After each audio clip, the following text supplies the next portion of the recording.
नदीम एक गरीब मजदूर था। गरीबी के चलते आज उसे असलम खान के घर मजदूरी करनी पड़ी। असलम खान के यहाँ बकरा ईद का जश्न होने वाला था, इसलिए असलम खान ने मकान के ऊपर की छत बनवाने का काम शुरू किया। नदीम बाकी के कुछ मजदूरों के साथ छत के काम में लग गया। अरे रशीद मियाँ, ये क्या कमजोर से मजदूर काम के लिए बुला लिए? अगर ऐसे ही ढीले बनकर काम करेंगे तो इस बकरा ईद की जगह अगली बकरीद तक ये छत बनकर तैयार होगी। चिंता मत करो हुजूर, आपका काम समय से पहले करवा कर ही मैं दम लूंगा। अभी इनके रोटी खाने का समय हो रहा है, इसीलिए थोड़े आलसी हो गए हैं। ओ नदीम, छत का उधर का हिस्सा कितना बनकर तैयार हुआ है? हुजूर बस थोड़ा काम बाकी है, फिर हम सब इधर की तरफ लग जाएंगे। 3 से 4 दिन में छत बनकर पूरी तैयार हो जाएगी। हुजूर, कुर्बानी का बकरा आ गया है, जैसा आपने बोला था बिल्कुल वैसा। अरे वाह, इस बार तो बकरा ईद पर मजा ही आ जाएगा।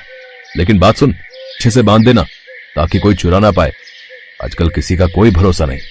लोग अपना बकरा ईद मनाने के लिए सुना है दूसरों के बकरे को चोरी कर लेते हैं। और वैसे भी हमारे यहाँ तो मजदूर काम कर रहे हैं, इनमें से किसी का क्या भरोसा, कब किसकी नीयत बिगड़ जाए। असलम खान उन गरीब मजदूरों की तरफ टेढ़ी निगाह करके देखने लगा। मजदूर बेचारे कुछ नहीं बोले, चुपचाप वो काम पर लगे रहे। शाम को छुट्टी होने के बाद सब मजदूरों को उनके पैसे दिए गए। हुजूर, मजदूरों को आज के पैसे देने हैं।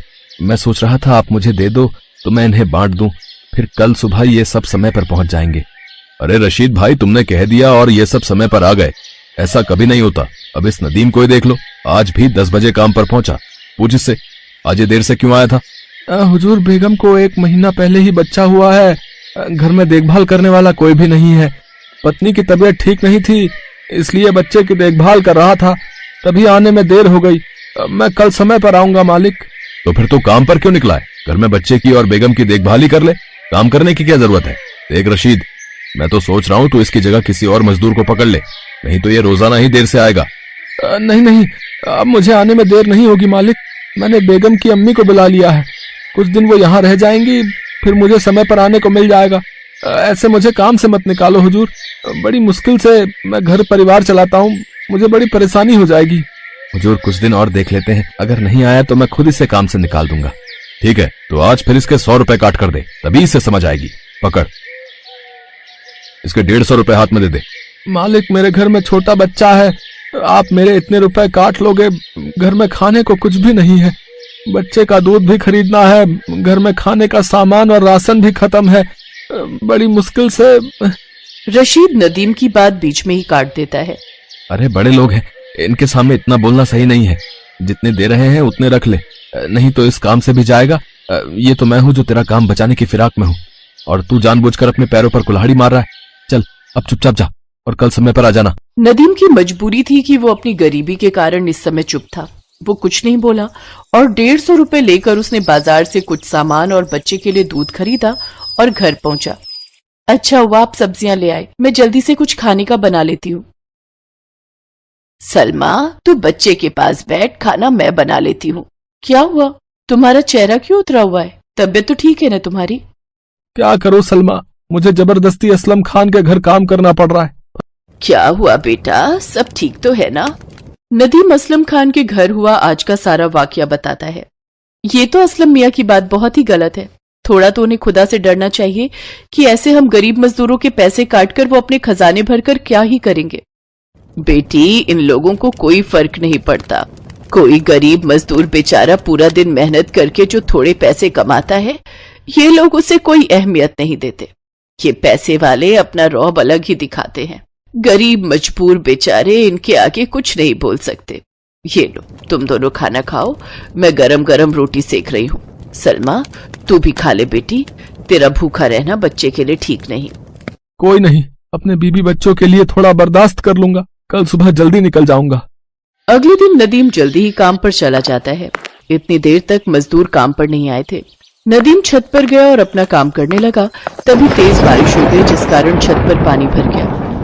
अरे, आज तो काम हो ही नहीं सकता, बारिश में छत गीली हो गई है। अब तो काम कल ही करना पड़ेगा। देखता हूँ, रशीद मियाँ को फोन कर लूंगा। इसी कारण मुझे लगता है बाकी मजदूर भी काम पर नहीं आए हैं। मुझे लगता है सबने छुट्टी कर ली होगी। मैं भी घर ही चला जाता हूँ। नदीम घर जाने लगता है, तभी असलम उसे आवाज लगाता है। अरे अरे, कहाँ जा रहे हो? अभी सारे मजदूरों को आने दो, आज छत का काम नहीं तो बगीचे की सारी सफाई तुमसे ही करवा लूंगा। कम से कम मेरा दिन तो खराब नहीं होगा। मेहमान आएंगे तो पूरा घर साफ करना जरूरी है। जाओ, मैं अभी थोड़ी देर में आता हूं, फिर तुम्हें बता दूंगा कि बगीचे को कैसे साफ करना है। जी हुजूर। नदीम बगीचे की सफाई करने के लिए चला जाता है। और भी मजदूर आ जाते हैं और वो भी असलम खान के कहने पर बगीचे की सफाई करने लगते हैं।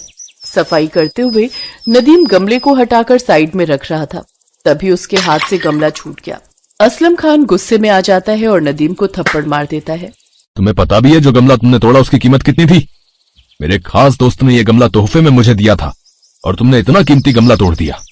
मैं पहले ही रशीद को कह रहा था कि तुम्हें काम पर ना रखे, पर उसने मेरी बात नहीं मानी, नहीं तो तुम आज इतना बड़ा नुकसान ना करते। अब दूर हो जाओ मेरी नजरों से, जाओ यहां से और मुझे अपनी शक्ल मत दिखाना। मालिक, मैंने जानबूझकर नहीं तोड़ा, गलती से मेरे हाथ से छूट गया। ऐसे मुझे नौकरी से मत निकालो हुजूर, मेरे लिए बड़ी मुश्किल हो जाएगी। तू ऐसे नहीं मानेगा। रुक, मैं नौकरों को बुलाकर अभी तुझे धक्के मारकर यहां से निकलवाता हूं। जैसे ही असलम गुस्से में आगे बढ़ता है, अचानक उसके पैर में एक सांप काट लेता है और असलम छटपटाकर जमीन पर गिर जाता है। नदीम और बाकी मजदूर ये सब देख रहे थे। अरे, इन्हें तो सांप ने काट लिया, मुझे जल्दी ही कुछ करना होगा। अरे तू पागल है जो इसकी मदद कर रहा है? ये हमारे साथ कितना बुरा सलूक करता है? मरने दे, इसकी यही सजा है। इनकी मदद करने की कोई जरूरत नहीं है, चल यहाँ से। नहीं नहीं इमरान भाई, ये गलत है। मैं इन्हें इस हालत में छोड़कर नहीं जा सकता, मुझे ही कुछ करना होगा, मुझे ये जहर निकालना होगा।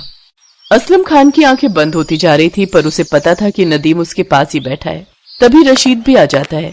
नदीम कोशिश करके असलम के पैर से जहर निकाल देता है, पर इस कोशिश में नदीम भी थोड़ा बेहोश होने लगता है। इतनी देर में रशीद फोन करके डॉक्टर को भी बुला लेता है। घबराने की कोई बात नहीं है, असलम मियां खतरे से बाहर है। नदीम को भी मैंने इंजेक्शन लगा दिया है, उसकी तबीयत में भी सुधार है।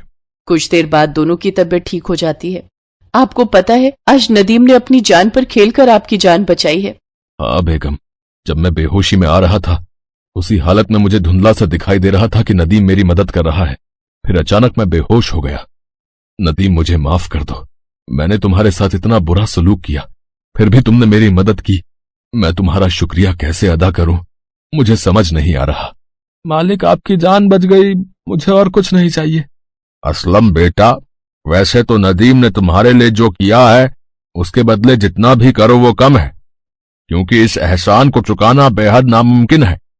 पर तुम अपने हाथों से बकरा ईद पर नदीम और बाकी सब मजदूरों को तोहफे देकर इनके चेहरे पर खुशी ला सकते हो। जी अप्पू, आप ठीक कह रहे हो।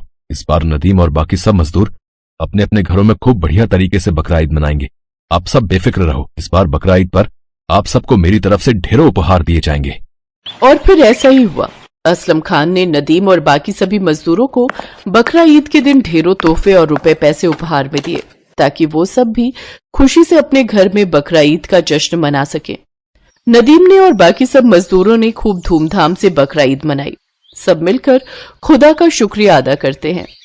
असलम खान ने उस दिन से अपने व्यवहार को बदल लिया। वो नदीम और बाकी सब मजदूरों के साथ बहुत अच्छे से बर्ताव करता था। असलम ने और भी लोगों के घर नदीम और बाकी मजदूरों को काम दिलवाया और वो पूरा ध्यान रखता था कि रशीद नदीम और सभी मजदूरों को सही तरीके से पैसे बांटे, ताकि किसी भी मजदूर के साथ कुछ भी गलत ना हो और सभी मजदूरों का घर परिवार ठीक से चलता रहे। रमजान का पाक महीना बस खत्म ही होने वाला था और जल्दी ही ईद का त्योहार आने वाला था।